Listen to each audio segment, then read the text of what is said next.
बच्चे last class में absent थे उनको ज्यादा ध्यान से सुनना है, और जो प्रेजेंट थे एक बार रिवाइज कर लो। हमने ट्रिग्नोमेट्री स्टार्ट किया था, ठीक है। ट्रिग्नोमेट्री राइट एंगल ट्राइंगल की साइड्स के रेशियो पे बेस्ड है।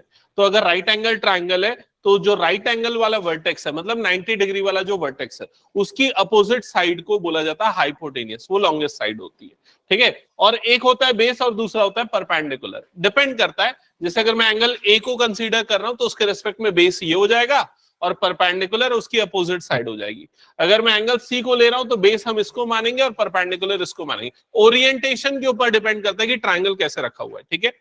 अगर इनकी साइड्स के रेशियोज को देखा जाए तो क्या क्या हो सकता है? परपेंडिकुलर अपॉन हाइपोटेनियस मतलब पी अपॉन एच एक रेशियो हो गया, दूसरा base upon hypotenuse B upon H, तीसरा परपेंडिकुलर अपॉन बेस, तीन रेशियोज हो गए। और क्या हो सकता है बाकी तीन? इनके रेसिप्रोकल मतलब H upon P, H upon B और बी अपॉन पी। तो टोटल 6 पॉसिबल रेशियोज हो सकते हैं राइट एंगल ट्राइंगल के साइड्स के। क्लियर हुआ ये चीज? जो सबसे फर्स्ट रेशियो है पी अपॉन एच, उसको साइन से डिनोट करते हैं, साइन ऑफ एंगल ए। यहां पर एंगल रिप्रेजेंट करना जरूरी है, जैसे मैंने बताया था आपको, एंगल के ऊपर डिपेंड करेगा आप बेस किसको लोगे। तो साइन और ए का मतलब है ये वाला angle, sine A is equal to P upon H होगा, cos A is equal to B upon H होगा, tan A is equal to P upon B होगा। बाकी तीन उसके उल्टे होते हैं। तो साइन का उल्टा क्या होता है? कोसेक। तो कोसेक क्या होगा? H upon P. सेक क्या होगा? H upon B. और कॉट क्या होगा? B upon P. जस्ट उसको रेसिप्रोकल कर दो, आपको बाकी तीन मिल जाएंगे। अच्छा, इनको याद करने के लिए मैंने ये स्टेटमेंट बताई थी आपको। क्या स्टेटमेंट? हरिहरी बोल, ठीक है। तो इस स्टेटमेंट से आप रेशियोज को याद रख सकते हो अगर भूल जाते हो तो, ठीक है। इसके बाद मैंने यहाँ रेसिप्रोकल पेयर्स लिखे थे, तो साइन 1 अपॉन कोसेक होता है, ये कोसेक 1 अपॉन साइन होता है। फॉर एग्जांपल अगर आपको क्वेश्चन में दिया हुआ है साइन ए की वैल्यू है √3 अपॉन 2, तो बताओ कोसेक ए की वैल्यू क्या होगी? 2/√3, क्योंकि दोनों रेसिप्रोकल पेयर है। और अगर कोसेक ए दिया हुआ है तो साइन ए की वैल्यू निकाल लोगे, समझ गए ना? वैसे ही नेक्स्ट रेसिप्रोकल पेयर कौन सा होता है? कॉस और सेक का। नेक्स्ट कौन सा होता है? टेन और कॉट का। ये तीन रेसिप्रोकल पेयर आपको ध्यान में रखने पड़ेंगे।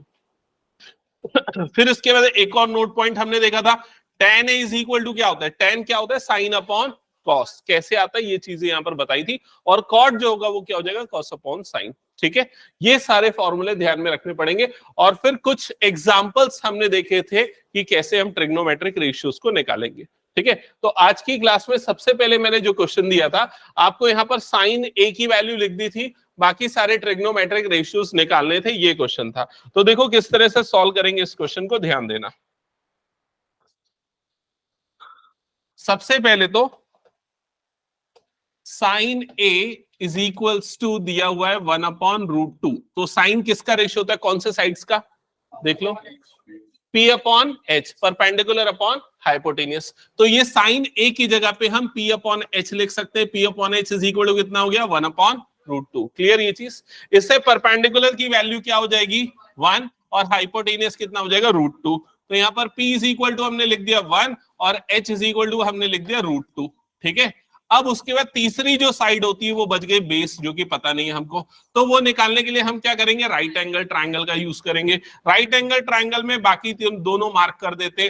तो परपेंडिकुलर की जगह लिखते हैं 1, हाइपोटेनियस की जगह पे लिखते हैं √2, और बेस हमको निकालना है तो B is equal to question mark. समझ में आया यहां तक?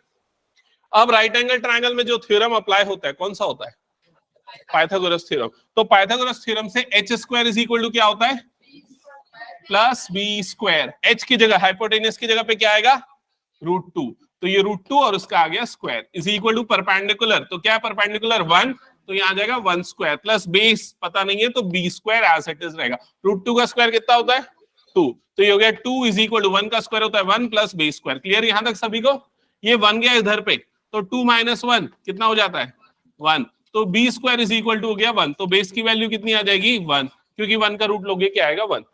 मतलब बेस की वैल्यू भी यहां पर कितनी आ गई? 1 आ गई। अब आपको निकालने बाकी सारे ट्रिग्नोमेट्रिक रेशियोज। तो सबसे पहले कॉस। तो कॉस कौन सी साइड का रेशियो होता है? B upon H. तो देखो यहाँ पर बी क्या है? 1, एच कितना है? √2। तो इसकी वैल्यू कितनी आ जाएगी? 1 अपॉन √2। समझ गए? फिर क्या बच गया? 10। तो 10 कौन सा साइड्स का रेशियो होता है? P upon B. तो देखो यहाँ पर P क्या है? 1, B क्या है? 1। तो 1 अपॉन 1 मतलब ये कितना आ जाएगा? 1। समझ गए? अब आते हैं सेक पे। तो सेक निकालने के लिए फॉर्मूले को मत देखो, ये देखो किसका रेसिप्रोकल होता है। कॉस का, सेक जो है कॉस का रेसिप्रोकल होता है, तो कॉस को पलट दो तो ये कितना बन जाएगा, √2/1 या फिर सिंपली √2। कोसेक किसका रेसिप्रोकल होता है, साइन का, साइन को पलट दो मतलब ये भी कितना हो जाएगा, √2। और टेन और कॉट रेसिप्रोकल है, तो कॉट निकालने के लिए टेन को रेसिप्रोकल कर दो, तो 1 का रेसिप्रोकल क्या होता है, 1। दैट्स इट, ये हो गया आंसर। समझ गए ना ये? तो ओवरऑल आपको क्या याद रखने पड़ेंगे, सारे ट्रिग्नोमेट्री के रेशियो और रेसिप्रोकल पेयर्स, ये टोटल 2 चीजें आपको ध्यान में रखनी है। आगे क्वेश्चन स्टार्ट करें। ओके चलो, कहां तक हुआ था हमने, क्वेश्चन कहां तक किए थे, 4 तक हुआ था, 5 ऑनवर्ड्स करना है ना।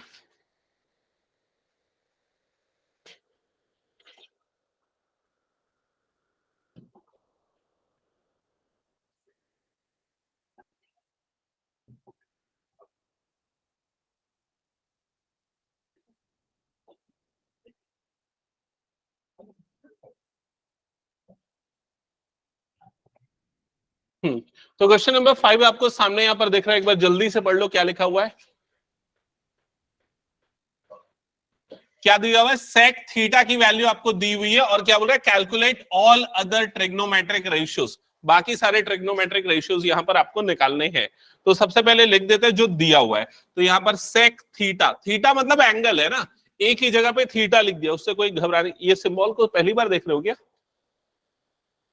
और पहले कभी देखे हो क्या, फिजिक्स में देखिए। ओके, थीटा मतलब एक एंगल का रिप्रेजेंटेशन है और कुछ नहीं है यहाँ पर, ठीक है, जैसे ABC लेते हैं ना वैसे ही थीटा लिया जाएगा, ठीक है। तो sine theta is equal to, ये दिया हुआ है 13/12, sec theta is equal to 13/12। अब सेक कौन से साइड्स का रेशियो होता है, याद करो, H/B, हाइपोटेनियस अपॉन बेस। तो सेक थीटा की जगह पे हम ये लिख सकते हैं H/B इज इक्वल टू 13/12। यहां तक क्लियर हुआ सभी को? अब दोनों को कंपेयर कर दो, तो H की वैल्यू कितनी आ जाएगी, 13, और B की वैल्यू कितनी आ जाएगी, 12। तो यहां पर लिख दो H इज इक्वल टू 13 और B is equal to 12। Clear हुआ ये चीज? अब बना लो एक राइट एंगल ट्राइंगल, तो ये बन गया राइट एंगल ट्राइंगल। इस राइट एंगल ट्राइंगल का हाइपोटेनियस मार्क कर दो 13, बेस मार्क कर दो 12।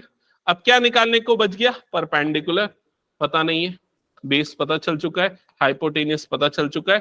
अब क्या करना पड़ेगा परपेंडिकुलर निकालने के लिए, पाइथागोरस थ्योरम। तो चलो पाइथागोरस थ्योरम अप्लाई कर दो, h² is equal to p² plus b²।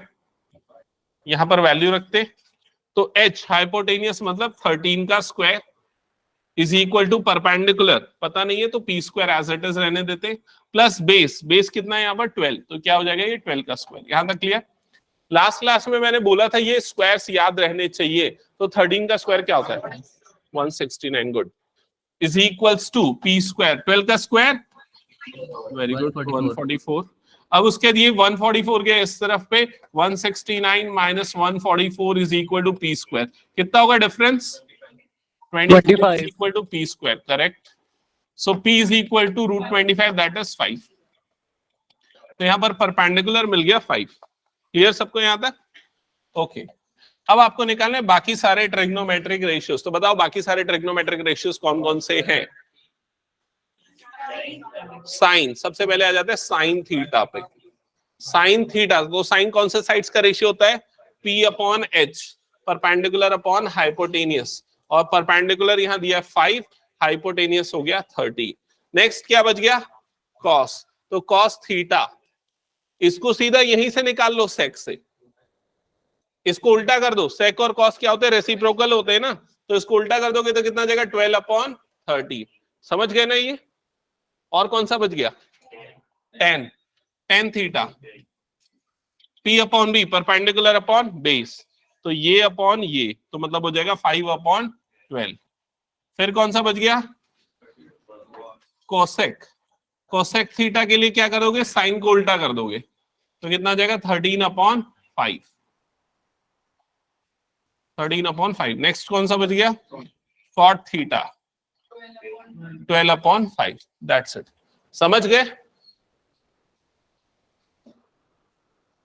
हटा दो फिर इसको मैं।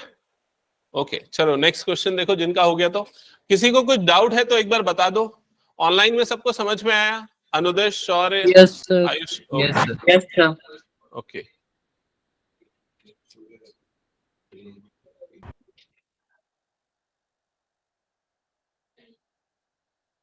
हटा रहा हूं, फिर मैं नेक्स्ट क्वेश्चन पे आते हैं। नेक्स्ट क्वेश्चन, यहां पर ध्यान देना, ये बहुत अच्छा क्वेश्चन है और इवन कई बार आया हुआ क्वेश्चन है, तो पहले समझो और बताओ क्या है इसका मतलब।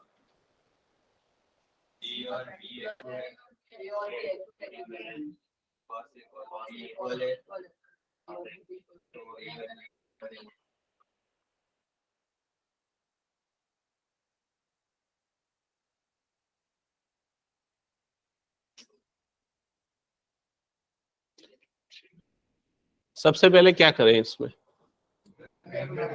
सबसे पहले एक ट्राइंगल बना लेते, ठीक है। तो फर्स्ट स्टेप क्या होगा, एक राइट एंगल ट्राइंगल बनाना होगा आपको।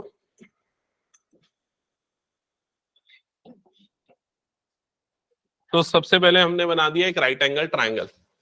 अब ए और बी कैसे एंगल है, अक्यूट एंगल, तो यहां पर ए मार्क कर देते, यहां पर बी, तो ऑब्वियसली जो थर्ड एंगल सी है वो राइट एंगल होगा, ठीक है, ये हो गया। अब आपको क्या गिवन है, जो गिवन है उसको लिख लेते हैं। तो यहां पर गिवन है cos A is equal to cos B, ये गिवन है, ठीक है। अब cos कौन से साइड्स का रेशियो होता है, अगर मान लो cos थीटा है तो cos कौन से साइड्स का रेशियो होता है, B upon H, base upon hypotenuse का रेशियो होता है। समझ में आई ये चीज। अब यहां पर ना मेरी बात ध्यान से सुनना, बेस किसको लिया जाएगा वो डिपेंड करेगा थीटा के ऊपर, ठीक है। तो अगर सबसे पहले मैं cos A की बात करता हूं, तो cos A मतलब ये एंगल कहां पर आ रहा है, यहां पर आ रहा है A वाला एंगल, तो बेस हम किसको लेंगे, ए की जो एडजेसेंट साइड है उसको। हाइपोटेनियस तो हमेशा फिक्स है, हाइपोटेनियस राइट एंगल की अपोजिट साइड सबसे बड़ी साइड होती है। बेस और परपेंडिकुलर किसको लेना है वो एंगल के ऊपर डिपेंड करता है। तो अगर cos A है तो हम बेस ए वाली साइड को लेंगे, मतलब किसको लेंगे, AC को। क्या ये समझ में आ गया। तो बेस अपॉन हाइपोटेनियस होता है, तो AC अपॉन हाइपोटेनियस कौन सा है यहां पर, AB, तो क्या हो जाएगा AC अपॉन AB। क्या ये समझ गए सभी। अब दूसरे तरफ क्या दिया हुआ है, cos B। अब cos B को ले रहे हैं तो बेस किसको लिया जाएगा, BC, क्योंकि देखो B वाले एंगल के रिस्पेक्ट में अगर बेस काउंट करेंगे तो उसकी एडजेसेंट साइड ये वाली होगी, मतलब बेस क्या हो जाएगा यहां पर BC अपॉन हाइपोटेनियस, तो हमेशा वही रहना है, तो हाइपोटेनियस क्या हो जाएगा यहां पर AB। क्या ये समझ में आया सभी को, ओके। अब क्या होगा देखो अगले स्टेप में, इस AB को मैं इधर पे क्रॉस मल्टीप्लाई कर देता हूं, तो यहां पर AC इज इक्वल टू, ये AB उधर गया तो AB into BC upon AB, ऐसा ही हो जाएगा। क्या ये क्लियर है सभी को। अब क्या होगा, ये वाला AB और ये वाला AB कट गया, तो क्या बचा, AC is equal to AB। क्या यहां तक समझ में आया सभी को, उल्टा लिखा गया, AC is equal to BC, तो AC इज इक्वल टू क्या मिल गया, BC। अब इसको फिगर में देखो AC और BC कहां पर है, तो AC मतलब ये, BC मतलब ये, तो ये दोनों क्या हो गए, इक्वल। समझ में आया ये चीज सभी को। अब किसी ट्राइंगल में अगर दो साइड इक्वल हो गए तो उसके अपोजिट एंगल क्या होंगे, इक्वल। तो इसका अपोजिट एंगल एंगल ए और इसका अपोजिट एंगल एंगल बी, ये दोनों एंगल आपस में क्या हो जाएंगे, इक्वल।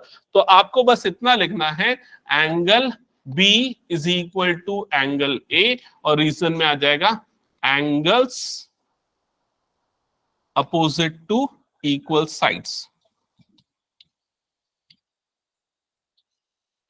That's it. क्लियर सभी को।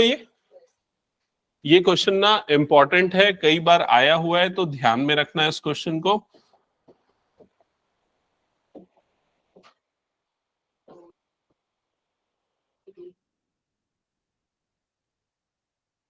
हो गया तो हटा दो फिर मैं।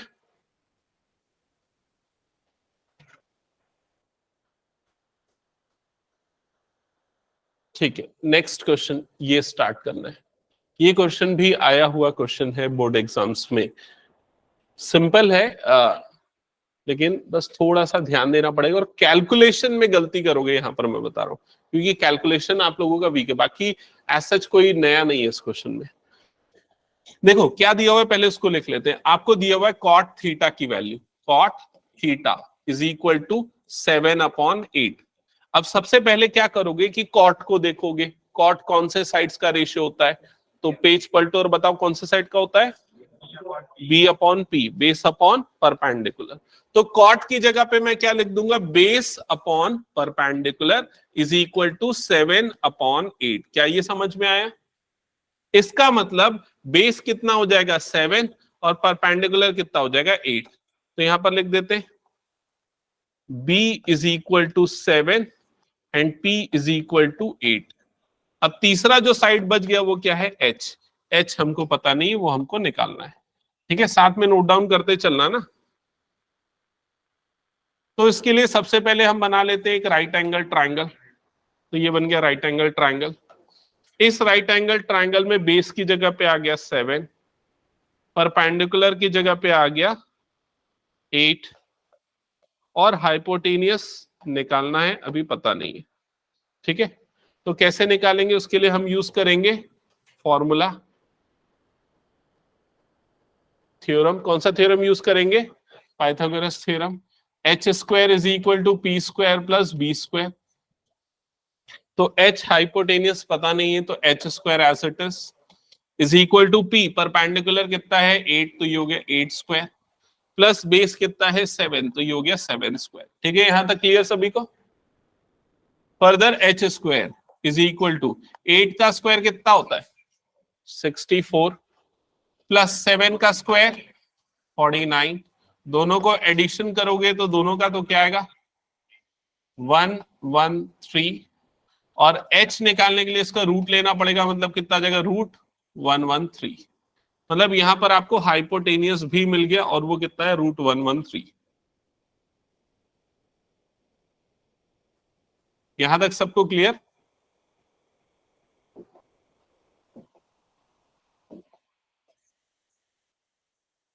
ओके, अब आते हैं इस क्वेश्चन के फर्स्ट पार्ट पे। मेरे को लग रहा है फर्स्ट से पहले सेकंड कर लेते, ज्यादा आसान होगा, छोटा सा है बस। अरे सेकंड में तो कुछ करना ही नहीं है, क्या करना है, कॉट स्क्वायर थीटा निकालना है ना। तो इसका मतलब क्या होता है मैं यही समझा देता हूं। देखो, कॉट स्क्वायर थीटा अगर आपको बोल रहा है तो इसका मतलब है कॉट थीटा का होल स्क्वायर। समझ गए ना, कॉट स्क्वायर थीटा मतलब कॉट थीटा का होल स्क्वायर। तो कॉट थीटा की वैल्यू तुम लोगों को दी हुई है क्वेश्चन में, कितनी दी हुई है 7 अपॉन 8। तो कॉट थीटा की जगह पे रख दो 7 अपॉन 8 और इसका होल स्क्वायर। तो होल स्क्वायर करोगे तो 7 का स्क्वायर कितना हो गया 49 और 8 का स्क्वायर कितना हो गया 64। दैट्स इट, ये हो गया आंसर सेकेंड पार्ट का। समझ में आया कि नहीं? उसमें हाइपोटेनियस की जरूरत ही नहीं पड़ेगी सेकेंड पार्ट में। ये जो हमने हाइपोटेनियस निकाला वो फर्स्ट पार्ट में काम आएगा। क्लियर ये चीज सबको? अब सॉल्व करते हैं फर्स्ट पार्ट।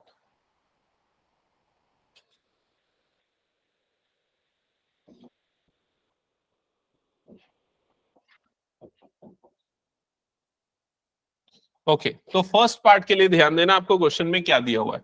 आपको निकालना है 1 plus sine theta into 1 minus sine theta divided by 1 plus cos theta into 1 minus cos theta. इस पूरे की वैल्यू आपको निकालनी है।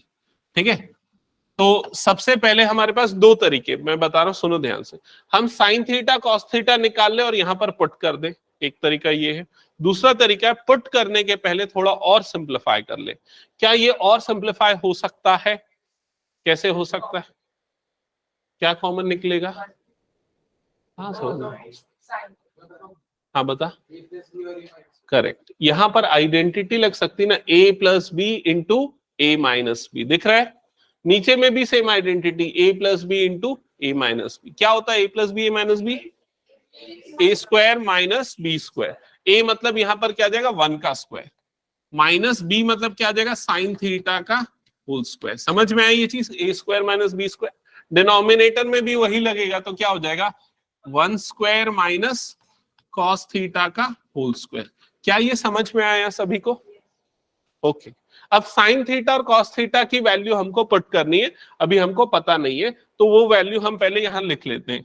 तो साइन थीटा देखो क्या होगा, sine theta is equal to, तो साइन कौन से साइड्स का रेशियो होता है P upon H, perpendicular upon hypotenuse.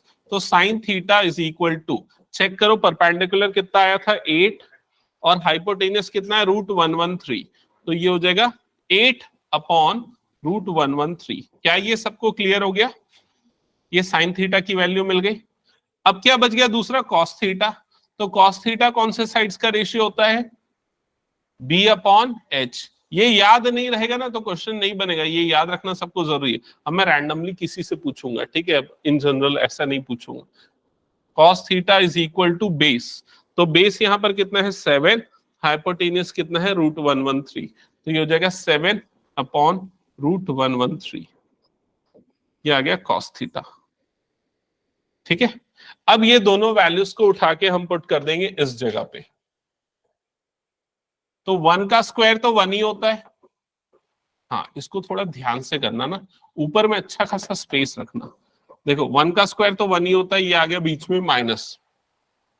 अब साइन थीटा की जगह पे क्या पुट होगा? 8 अपॉन √113, तो यहां पर क्या आ जाएगा 8 अपॉन √113 और उसका होल स्क्वायर, इसलिए यहां पर भी आ जाएगा स्क्वायर। क्या ये समझ में है सभी को? क्या किया मैंने, साइन थीटा जो निकाला था उसको पुट कर दिया। फिर डिनोमिनेटर में 1 का स्क्वायर हो गया 1 माइनस कॉस थीटा की जगह पे क्या पुट करेंगे 7 अपॉन √113, तो यहां पर पुट कर दिया 7 अपॉन √113। अब इसके बाद कितने बच्चे हैं जिनको डिफिकल्टी फील होती है ऐसे ऐसे को सिंप्लीफाई करने में? हाथ उठाओ तो। 60, 70, 80% बच्चे जिनको प्रॉब्लम जाती है इसके बाद सिंप्लीफाई करने में, मुझे पता है। तो इसलिए ध्यान से सुनना और उसको अच्छे से समझ लेना। ठीक है, सबसे पहला स्टेप तो ये न्यूमरेटर में जो सिर्फ अकेला 1 है ना, उसको 1/1 लिख दो। ये भी क्या हो जाएगा 1/1। क्लियर हुआ यहां तक? हाँ हाँ, अभी इधर उधर डाइवर्ट मत हो, इधर पे ध्यान दो। ठीक है, इसके बाद सामने देखो क्या हो जाएगा, ये 1/1 एज इट इज माइनस ये दोनों की स्क्वायरिंग होगी, तो 8 का स्क्वायर कितना होता है 64 अपॉन इसका जब स्क्वायर करेंगे तो कितना हो जाएगा 113 डिवाइडेड बाय डिनोमिनेटर में भी 1/1 एज इट इज माइनस क्या हो जाएगा 49 अपॉन 113, ऐसे ही होगा। अब उसके बाद सॉल्व करने के लिए देखो यहां पर न्यूमरेटर में एलसीएम लेंगे, इनमें एलसीएम लेंगे, तो एलसीएम कितना आ जाएगा यहां पर 113 आ जाएगा एलसीएम, क्योंकि 113 और 1 दोनों का एलसीएम कितना हो जाएगा 113। अब ये 113 मल्टीप्लाई होगा इसके साथ, किसके साथ 1 के साथ, तो क्या बनेगा वो 113 माइनस ये 1 मल्टीप्लाई होगा 64 के साथ, तो क्या बन जाएगा 64। समझ गए ये? अब यही चीज डिनोमिनेटर में होगी, तो डिनोमिनेटर का एलसीएम कितना आएगा, क्या आएगा डिनोमिनेटर का एलसीएम 113 और ये 113 1 से मल्टीप्लाई होगा, तो यहां पर आ गया 113 माइनस ये इससे मल्टीप्लाई होगा तो क्या हो जाएगा 49। समझ में आया यहां तक सभी को? कुछ डाउट? कनिष्क का कुछ पूछना है इसमें? कहा इस स्टेप के बाद यहां, इसके बाद यहां पर एलसीएम निकाला गया दोनों का 113 आया, ये 113 इस 1 से मल्टीप्लाई हुआ और ये 164 से मल्टीप्लाई हुआ। समझ में आया? हाँ, क्योंकि स्क्वायरिंग हुई ना, तो स्क्वायरिंग हुई तो 8 का स्क्वायर 64 हुआ, नीचे वाले का स्क्वायर हुआ तो स्क्वायर और रूट कट जाता है, इसलिए 113 आ गया। और कुछ डाउट किसी को? ओके, इसके बाद देखो फर्दर क्या होगा, इन दोनों का डिफरेंस निकाला जाएगा। कितना आएगा इन दोनों का डिफरेंस बताओ? 49। तो यहां पर न्यूमरेटर कितना हो जाएगा 49 अपॉन 113 होल अपॉन डिनोमिनेटर में इसका डिफरेंस निकाला जाएगा। कितना आएगा डिफरेंस 64, तो ये हो जाएगा 64 अपॉन 113। क्या यहां तक समझ में आया सभी को? ठीक है, अब इसके बाद वाले फिर इस स्टेप में कई बच्चों को कंफ्यूजन होता है, तो सुनो कैसे इसको सिंप्लीफाई करना है। पहले जो न्यूमरेटर है ना उसको एज इट इज लिख देना 49 अपॉन 113। समझ में आए? और जो डिनोमिनेटर वाला फ्रैक्शन है उसको पलट के मल्टीप्लाई कर देना, मतलब ये पहले मल्टीप्लीकेशन हो जाएगा डिवीजन की जगह पे और ये दोनों टर्म रेसिप्रोकल हो जाएगी। तो 64 अपॉन 113 था तो कितना हो जाएगा 113 अपॉन 64। समझ में आई ये चीज? रेसिप्रोकल हो जाएगा और मल्टीप्लीकेशन में आ जाएगा। ये सब आपने छोटी क्लासेस में पढ़ा है कोरोना के टाइम में, ठीक है? तो ये 113 और ये 113 कट गया। इसके बाद कितना आ जाएगा ये 49 अपॉन 64, तो ये हो जाएगा आपका फाइनल आंसर। क्लियर ये चीज?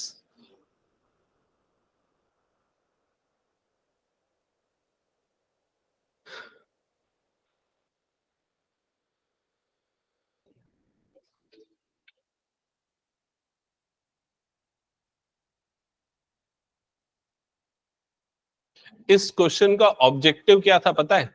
आपको ये बताना कि देखो 1 और 2 दोनों की वैल्यू सेम आ रही है। पार्ट 1 और पार्ट 2 दोनों की वैल्यू सेम आई कि नहीं आई? मतलब वो दोनों चीजें आपस में इक्वल होती है। और ये इक्वल कैसे होती है, ये चीजें हम पढ़ेंगे आगे आने वाले एक्सरसाइज में, ये दोनों कैसे इक्वल होता है। इसी क्वेश्चन को हम और दूसरे तीसरे अलग अलग तरीकों से बना सकते हैं। उसके लिए ना आगे जो हम आइडेंटिटीज पढ़ेंगे, प्रॉपर्टीज जब इसकी पढ़ेंगे ना, तब और भी तरीके हैं जो हम डिस्कस करेंगे। हटा दो इसको मैं। ओके, जल्दी जल्दी नोट करो। जिनका हो गया वो नेक्स्ट क्वेश्चन ट्राई करना ना।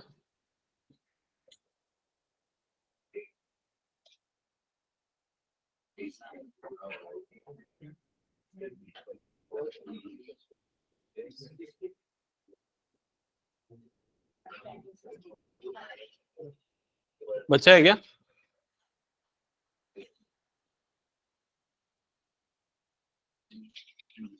ओके,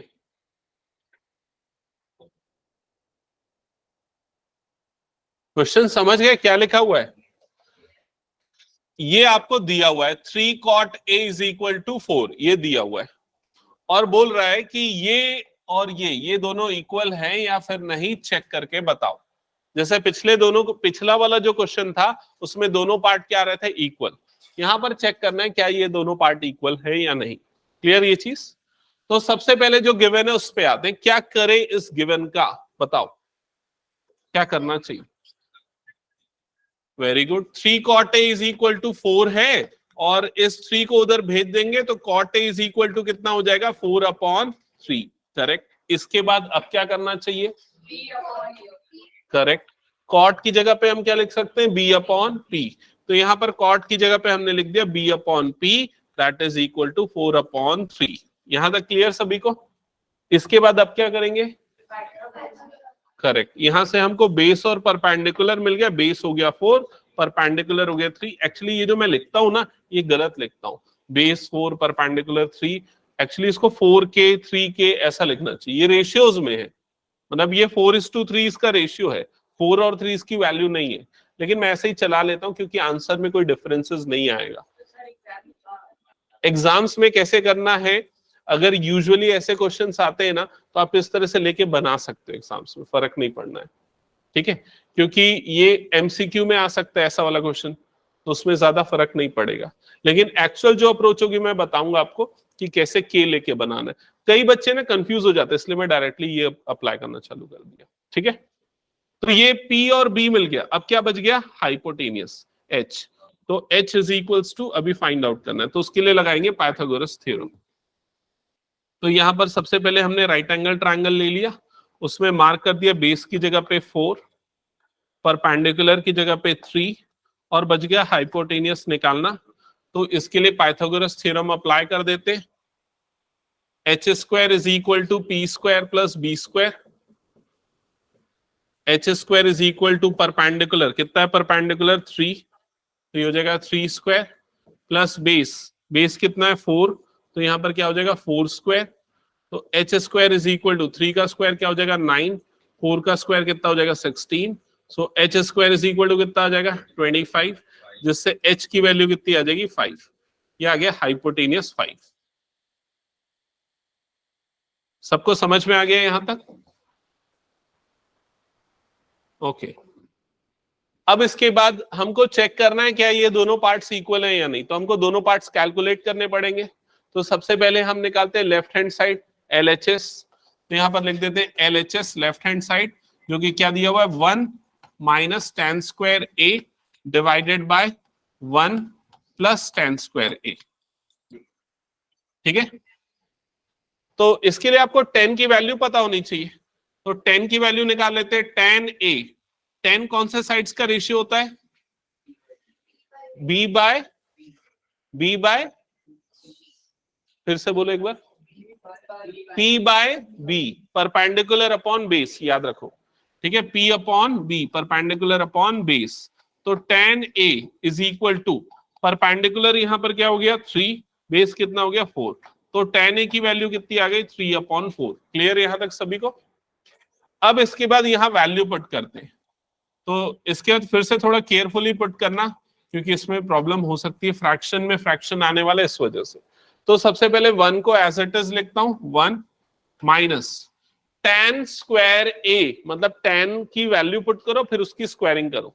तो tan की वैल्यू कितनी है 3 अपॉन 4, तो यहां पर पुट हो जाएगा 3 अपॉन 4 और इसका स्क्वायर आएगा, होल स्क्वायर। क्लियर सबको ये? फिर वैसे क्या हो जाएगा 1 प्लस 3 अपॉन 4 और यहां पर क्या आ जाएगा होल स्क्वायर। क्लियर सभी को ये? अब सिंप्लीफाई करो जैसा हमने पहले किया था और बताओ क्या आएगा सिंप्लीफिकेशन के बाद। जिसको प्रॉब्लम आती है पूछो मुझसे, क्या कर रहे हैं? हाँ बोलो अनुदेश। सर होगा इक्वल 7/25 इज इक्वल टू 7/25 आ रहा है। ओके ठीक है, गुड।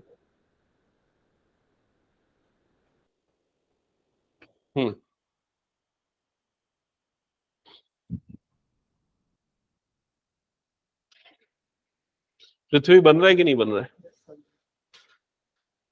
किस लिए यस बोल रहा है? बन रहा है उसके लिए ना। तनिष्का बताओ क्या प्रॉब्लम आ रही है?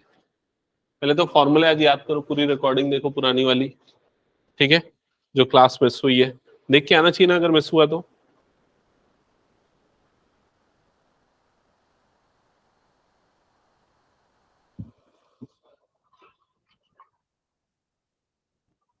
स्क्वायर हो गया, देखो यहाँ पर क्या क्या गलती कर रहे हो, यहाँ पर ना ये ए क्यों आएगा, ए नहीं आएगा, पूरे tan ए की वैल्यू 3 अपॉन 4 है, समझ में आया? काटो उसको, फिर स्क्वायर हुआ तो 9 हो गया ना, ये 16 हो गया, तो स्क्वायर क्यों लगाओगे, ए को भी काटो उसमें से। आ गया? ठीक है, नेक्स्ट क्वेश्चन स्टार्ट कर। नेक्स्ट क्वेश्चन स्टार्ट करना। बता आदित्य क्या प्रॉब्लम आ रही है? फिर वो 7/16 आएगा और इसको मल्टीप्लीकेशन में लिखना पलट के।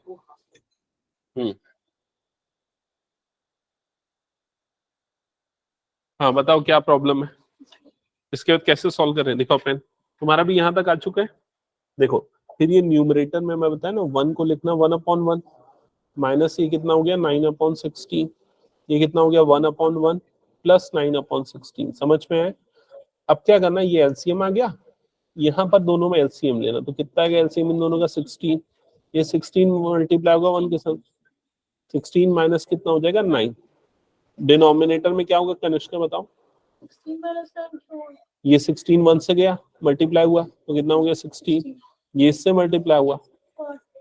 हाँ समझ में? डिनोमिनेटर में एलसीएम कितना आ जाएगा इन दोनों का 16, ये इससे मल्टीप्लाई हुआ क्या हो जाएगा 16, बीच में प्लस है तो लिखा प्लस 9। समझ में है ये चीज? तो अब न्यूमरेटर में 16 माइनस 9 कितना होता है 7, सो ये हो जाएगा 7/16 होल अपॉन, इन दोनों का एडिशन कितना होगा 25 अपॉन में कितना आ जाएगा 16। अब 7/16 को लिखो जैसा वैसे न्यूमरेटर को, और ये मल्टीप्लिकेशन में हो जाएगा लेकिन रेसिप्रोकल है, 16/20, 7/25। समझ में है ये चीज? फिर उसके बाद आरएचएस भी निकालना है वेरीफाई करने के लिए। हाँ हाँ देखो इधर पे दोनों यहाँ तक तो सही किया। हाँ 7/25 आएगा दोनों पार्ट। राधिका इधर पे ध्यान देना, सबसे पहले ना इधर एलसीएम ले लेना, तो एलसीएम कितना आ जाएगा दोनों का 16। समझ में है? 16 1 से मल्टीप्लाई होगा तो कितना हो जाएगा 16, ये 1 9 से मल्टीप्लाई होगा तो क्या हो जाएगा 9, बीच में क्या है माइनस, फिर नीचे में भी एलसीएम लेंगे तो हाँ 16 प्लस 9/16। समझ में है? तो ये कितना हो जाएगा 7/16 होल अपॉन, ये कितना हो जाएगा 16 प्लस 9 कितना होता है 25/16। समझ में है? अब ये 7/16 ये मल्टीप्लीकेशन हो जाएगा और उसको रेसिप्रोकल करके लिख देंगे। 16/25 समझ में है? अब ये दोनों कट गया तो क्या है 7/25। अब आरएचएस निकालो राइट हैंड साइड। हाँ बताओ।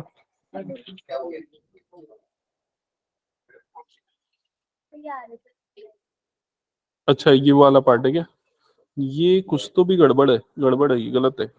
ये P/H होता है ना, हाइपोटेन्यूज तो 5 है, 4 क्यों लिखा?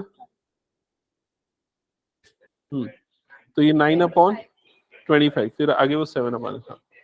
हाँ ठीक है, सही है, ओके हो गया। ठीक है, करेक्ट है। कैसे कितना काट पीट के बनाया अभिनव? ओके, अभी आ गया सही आंसर। ठीक है, क्या बोल रहे हैं? पहले जमाना आ रहा था उसका, फिर देखा तो फिर लड़की कर रहा था। अभी हुआ कि नहीं हुआ ये बता। हो गया, बता क्या प्रॉब्लम है? यहाँ रेसिप्रोकल कर दे। एक मिनट दिखा, ये जो यही तेरी गलती है। ये 16/9 थोड़ी ना होगा, 9/16 होगा ना ये तो। ये 10 है ना, तो 9/16 होगा वो, समझा? अभी करेक्ट कर उसको। और बाकी सबका हो गया, नेक्स्ट चालू करो ना क्वेश्चन बनाना। तुम लोग बुक ही लाना बंद कर दिए क्या? ठीक है, हो गया। मैं हटा रहा हूं उस क्वेश्चन को। फिर हो गया ना आरएचएस भी सबका? बताना है आरएचएस। आरएचएस के लिए देखो मैं यहां पर जल्दी से लिख दे रहा हूं। आरएचएस के लिए क्या चाहिए? कॉस ए चाहिए। तो कॉस कौन से साइड्स का रेशियो होता है? B/H, base upon hypotenuse. Base 4, hypotenuse 5, तो ये हो जाएगा 4/5। फिर क्या बच गया? साइन ए। साइन कौन से साइड्स का रेशियो होता है? P/H। परपेंडिकुलर हो गया 3, हाइपोटेन्यूज हो गया 5, तो ये हो गया 3/5। अब जब आरएचएस निकालने जाओगे राइट हैंड साइड, तो क्या लिखा हुआ है देखो, कॉस स्क्वायर ए। तो ये कॉस ए का स्क्वायरिंग कर दो, तो 4/5 का क्या हो जाएगा? स्क्वायर, माइनस साइन स्क्वायर ए। तो साइन ए की वैल्यू कितनी है? 3/5, तो हो जाएगा 3/5 का स्क्वायर। यहाँ पर ये हो जाएगा 16/25, स्क्वायरिंग करने के बाद माइनस 9/25, स्क्वायरिंग करने के बाद एलसीएम आ जाएगा 25, और 16 - 9 आ जाएगा आंसर 7/25। ठीक है, हटा रहा हूं उसको मैं। जिसने नोट डाउन नहीं किया बाद में देख लेना पीडीएफ। नेक्स्ट क्वेश्चन स्टार्ट करते हैं, ये वाला देख लो एक बार। किसी का बना? किसी ने स्टार्ट किया क्या इसको बनाना? कर दिया स्टार्ट? ओके, गुड गुड, सही है अनुदेश। ठीक है, बनाओ। तो क्या दिया हुआ है? In triangle ABC right angled at B. तो एक ट्राइंगल एबीसी है, राइट एंगल कहां पर है? बी पे। तो सबसे पहला काम यही कर लेते हैं कि एक राइट एंगल ट्राइंगल बना लेते हैं एबीसी। ठीक है, तो पहले हमने बना दिया एक right angle triangle ABC.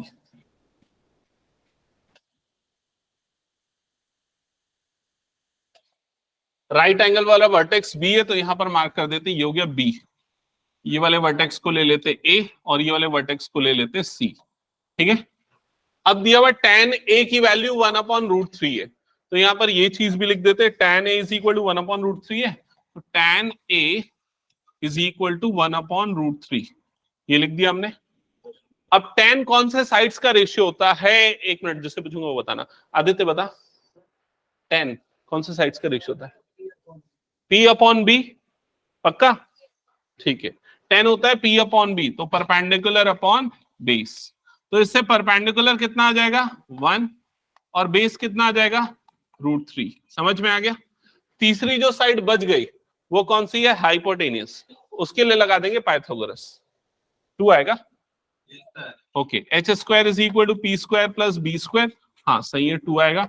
h² = p, perpendicular मतलब 1 का स्क्वायर प्लस b मतलब √3 का स्क्वायर। 1 का स्क्वायर हो गया 1, √3 का स्क्वायर हो गया 3, 1 + 3 हो गया 4, तो h² आ गया 4। तो h = √4, जिसको हम लिख सकते हैं 2। ठीक है, हाँ हाँ, इसमें कुछ नहीं, मतलब मल्टीप्लिकेशन है। यहां तक सबका हो गया। अभी देखो मार्किंग ध्यान से करना, सुनो मेरी बात। ट्राइंगल तुमने कैसे बनाया उस हिसाब से लेना पड़ेगा। ट्राइंगल में जो ए है, कोई इसको यहां भी ले सकता है, कोई इसको यहां भी ले सकता है, समझ रहे हो ना?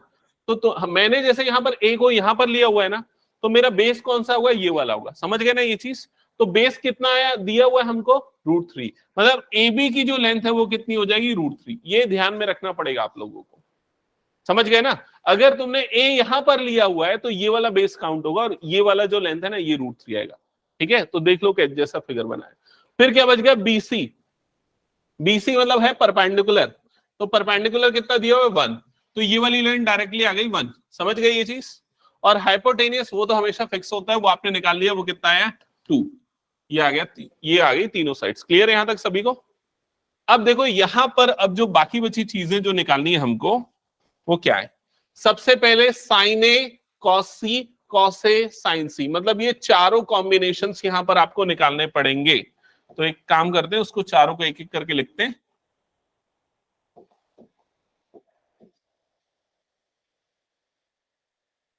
हाँ बोलो, कोई कुछ बोल रहा है तो। सर आंसर आ गया। ओके ठीक है, क्या आ रहा है फर्स्ट पार्ट का आंसर? सर फर्स्ट पार्ट का आंसर 1 आ रहा है।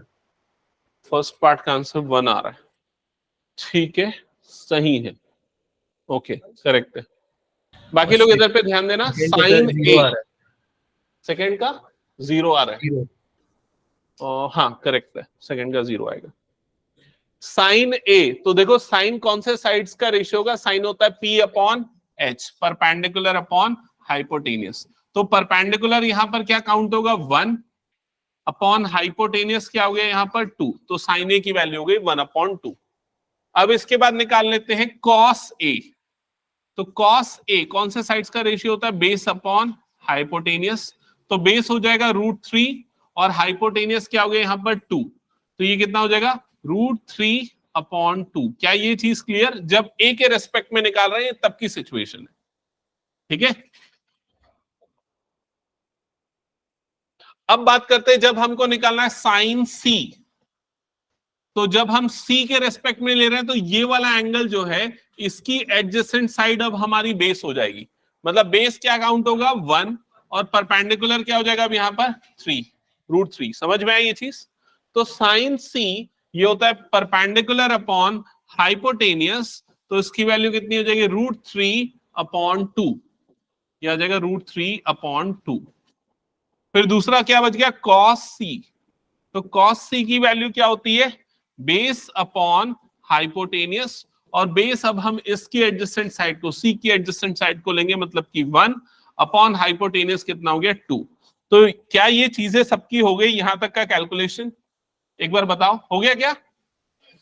ओके, ये चारों निकलने के बाद अब आपको खाली इनको पुट करना है, जो फाइंड आउट करना है उस पे। तो चलो पुट करते हैं यहां पर। सबसे फर्स्ट पार्ट में आपको निकालना है sign A cos C plus cos A sign सी, तो उसकी वैल्यू रखते चलते हैं इसमें। साइन ए इसकी जगह पे क्या आना है? साइन ए की जगह पे 1/2, तो यहां पर आ गया 1/2। कुछ नहीं है, दोनों के बीच में मतलब मल्टीप्लीकेशन हो रहा है। कॉस सी, तो कॉस सी की वैल्यू भी कितनी है? 1/2, तो इनटू यहां पर आ गया 1/2 plus cos A √3/2 into sine सी, तो उसकी वैल्यू भी कितनी है? √3/2। यहां तक क्लियर हो गया सभी को? अब मल्टीप्लीकेशन हो गया यहां पर 1/2 मल्टीप्लाई होके कितना हो जाएगा? 1/4। यहां पर ये दोनों जब मल्टीप्लाई होंगे तो √3 का मल्टीप्लीकेशन कितना हो जाएगा? 3, डिनोमिनेटर में 2 2 सा कितना हो जाएगा? 4। क्या ये समझ गए? अब उसके बाद एलसीएम ऐड करने के लिए एलसीएम लेंगे, एलसीएम आ जाएगा 4 और न्यूमरेटर में डायरेक्टली ये 1 + 3 हो जाएगा। यहां पर देखो, जिनको फ्रैक्शन एडिशन में प्रॉब्लम है, इसको इससे मल्टीप्लाई करने की कोई जरूरत नहीं है। डिनोमिनेटर जब सेम रहता है ना, तो न्यूमरेटर में कुछ भी मल्टीप्लाई नहीं होता है एलसीएम लेने के लिए, ठीक है। तो यहां पर न्यूमरेटर में एडिशन कितना हो जाएगा? 1 + 3 4/4, ये दोनों कट जाएगा तो क्या आ गई आपकी वैल्यू? 1। क्या यहां तक सभी को क्लियर हो गया? अब उसके बाद सेकेंड पार्ट पे आ जाते हैं। तो सेकेंड पार्ट में जो हमको फाइंड आउट करना है, पहले वो लिख लेते हैं। Cos A cos C minus sign A sign सी, और अब वैल्यू पुट कर दो डायरेक्टली। कॉस ए की जगह पे क्या आएगा? √3/2, ठीक है। और साइन सी की जगह पे क्या आएगा? नहीं, कॉस सी है ना, कॉस ए फिर क्या है? कॉस सी। कॉस सी की जगह पे क्या आ जाएगा? 1/2 माइनस साइन ए 1/2 इंटू साइन सी √3/2, ये हो गया एक्सप्रेशन। फर्दर सिंप्लीफाई करेंगे तो आगे क्या हो जाएगा, ये दोनों मल्टीप्लाई का √3/4 बनेगा, माइनस इन दोनों का मल्टीप्लीकेशन √3/4 हो जाएगा, प्लस √3/4 और माइनस √3/4 कट जाएगा, तो आपको क्या मिलेगा यहाँ पर 0। ये होगा सेकंड पार्ट का आंसर। क्या ये सबको क्लियर हो गया? ओके, हटा दो इसको। मैं कुछ डाउट है कनिष्का?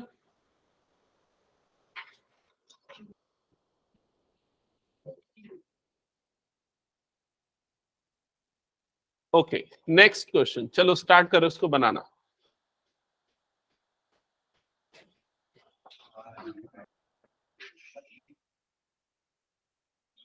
सबसे पहले क्या करोगे? राइट एंगल ट्रायंगल बनाएंगे। चलो बनाओ जल्दी से। अभिमन्यु बन रहा है?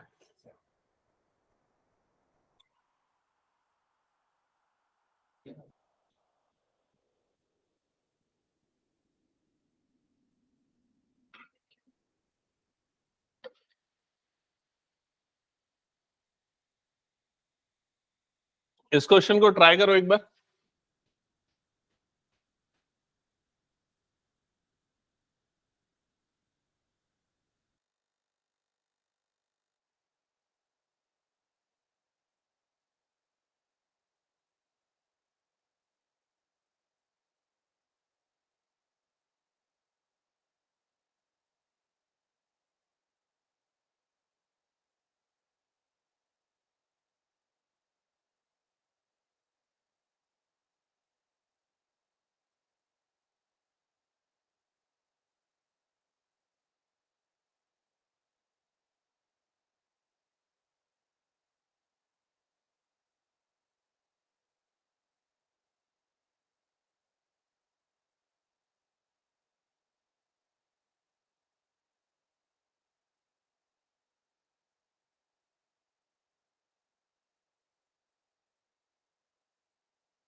अरे क्वेश्चन गलत नहीं है, थोड़ा सा सोचना पड़ेगा, सोचो।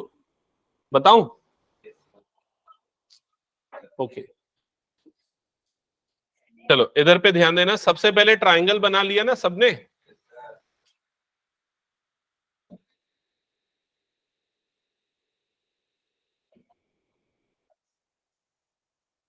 ये हो गया सपोज ट्रायंगल।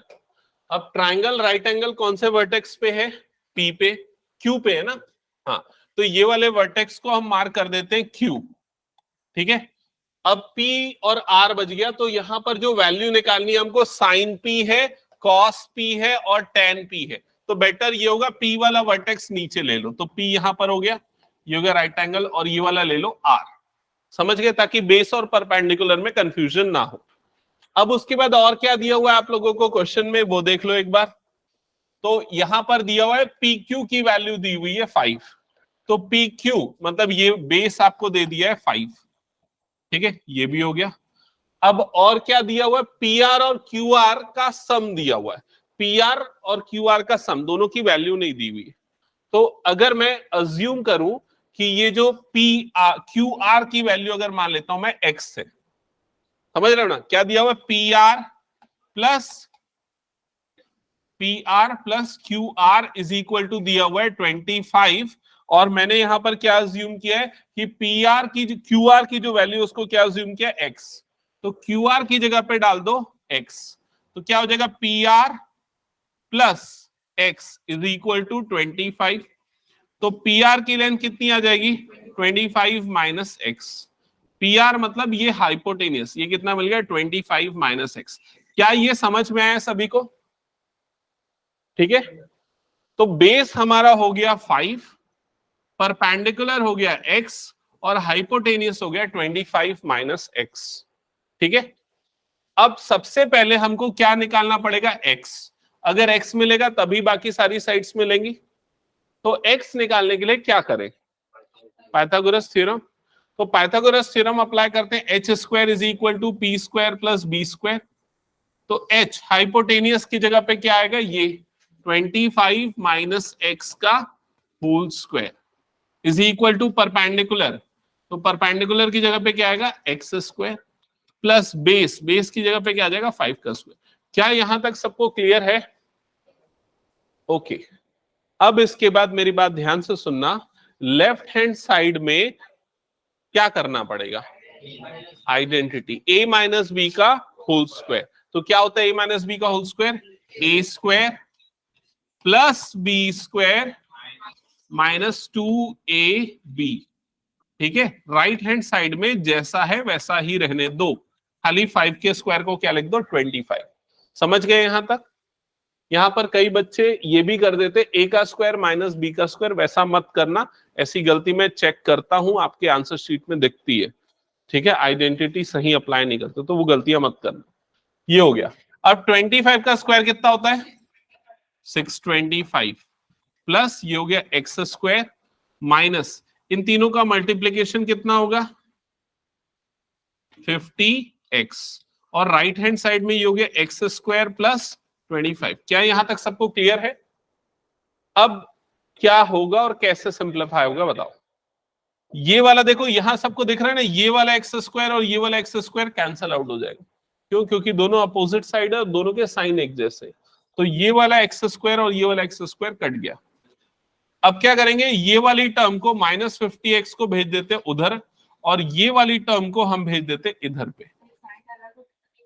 हाँ, साइन अलग होते तो नहीं कटता, क्योंकि ये जब पॉजिटिव है ना, जब उधर जाएगा नेगेटिव होगा, तो प्लस माइनस अपोजिट साइन हो जाएंगे तो कट जाएगा।